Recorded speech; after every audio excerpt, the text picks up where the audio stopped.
This is what I call the irreplaceable value cycle. Okay, we're going to replace this crazy ass cycle with the irreplaceable value cycle.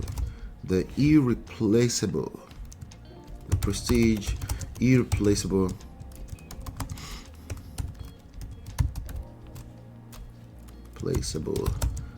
value cycle. Let's correct this guy. Can we fix this? Irreplaceable? Irreplaceable. Okay, I guess. All right. And guess what? It's triggered by the same issue, right? Yeah, because listen, this is real life. Insecurity is it's a bastard, but it's there. But it is what it is, right? But the reality is that, the good news is that you can take a different path. Okay, from insecurity, right? Just being here today, right now, when insecurity creeps up, when you start to feel like, well, she thinks she's better than me, that's insecurity. Okay, that's insecurity. Could that be a true statement? But your interpretation in terms of the event that made you say that, you can give it a different interpretation, right? And that interpretation is not going to fall out of the sky. You're not born with it, right? So you're going to need awareness. All right, a lot of that is self-awareness. Okay. So, and that's the good news about what we're covering here today, right? From awareness will lead into purpose. I'm going to take the time to explain it, right? All right. So from awareness, now everything you do from this point is backed by purpose. When I say purpose, pain-driven purpose, because if you don't have a certain level of experience, you're not necessarily able to interpret these events properly, right? So often those experiences are painful.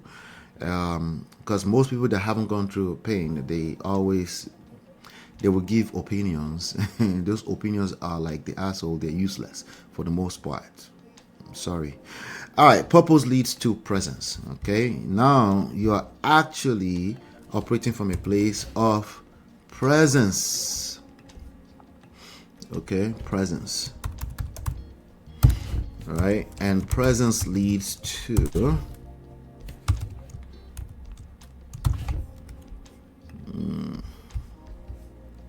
presence leads to the beautiful aspect of everything I'm sharing with you right now. But you're not going to end up here if you are playing a victim. If you're a victim, that happens in life. But if you're playing a victim, that's a different ballgame entirely, right? So this presence leads to your ability to seduction, right? Your ability to seduce leads to attraction, right? So now we're getting closer to, right? We're getting closer to what you may call it. We're getting closer to influence, right? Because when you have influence, you do have influence, but when you have influence that you are aware of, you are able to use that to create the results you're looking for. You also understand that that's a process, right? Now we're getting closer to attraction. One second, guys.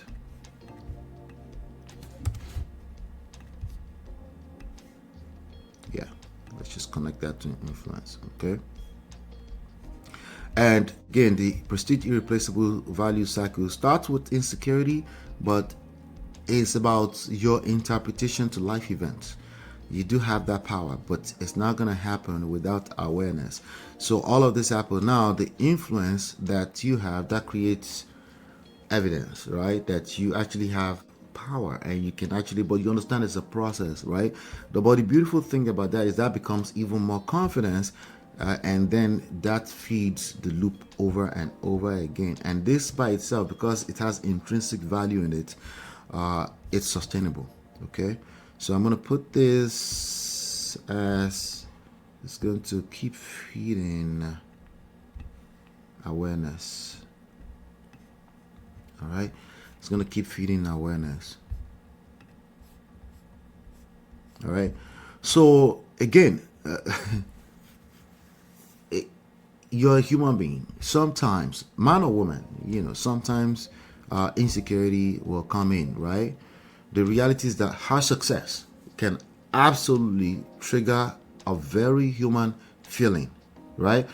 Now, it's a little bit different, right? It's a little bit different because now you're saying, what if she no longer needs me?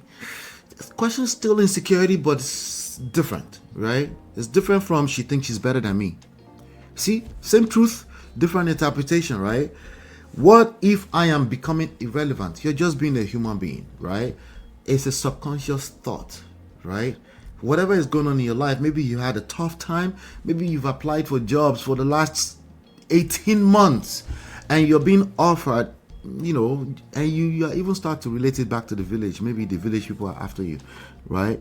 But then you see your wife succeeding, but she's carrying a lot of weight, and when she's at her lowest moment, you're starting to have this interpretation, very human interpretation. What if she sees me as less of a man, right? Again, this can show up in different forms.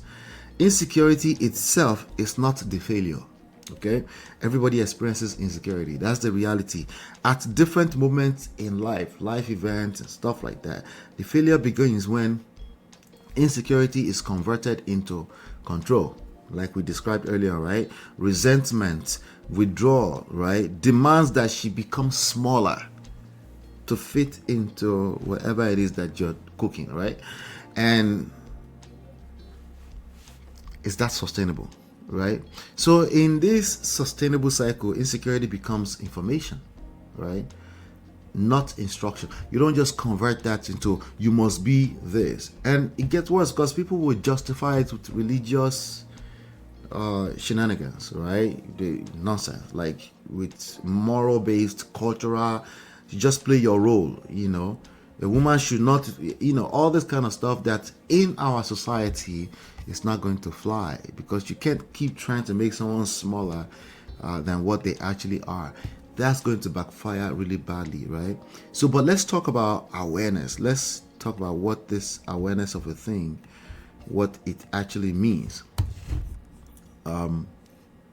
Awareness means the man notices the story beneath the feeling, right? Whatever it is, like is the ability, is the first step in emotional intelligence. Is the ability to say, why do I feel the way I feel? So you're acknowledging that I have a certain feeling, positive or negative, but you're able to dig in deeper beyond that. Before you act, before you give instructions around that, before you paint everybody else's faces as they're bad or evil, they're able to say, why do I feel the way I feel, right? As opposed to, oh, she has become disrespectful. Like, you're able to say, that feels disrespectful. Feeling disrespectful. And then you ask, what exactly is her success? Right, okay, we jumped to success real too soon, but wait, why did I jump to success, to her success so soon? And why is that success triggering me? What is that success triggering inside of me? This is a question that you cannot answer while you're in the middle of an argument with your wife. This is a question that you only can answer properly in a space of solitude by yourself. You're spending time with quality time with yourself, right? You have the ability, the capacity to do that. You're going to places. There's nothing in the streets for your wife. She will never find anything as good as you in the streets. It's damn near impossible because most people operate, yes, men, even men, especially men in this time and age, operate from their place of feelings, and they will justify the BS with logic. Okay? You're asking what exactly about her success is triggering me as a man. Have I connected my entire life to provision? What kind of question is that? People don't fall out of the skies asking those questions to themselves. Of course, my identity is provision. I'm a man, I provide, I protect. Well, if all of your identity is that, it will start to make sense why insecurity takes the wrong path, right? Because insecurity is going to be there. But when you take the wrong path, you're going to conclude that successful women are just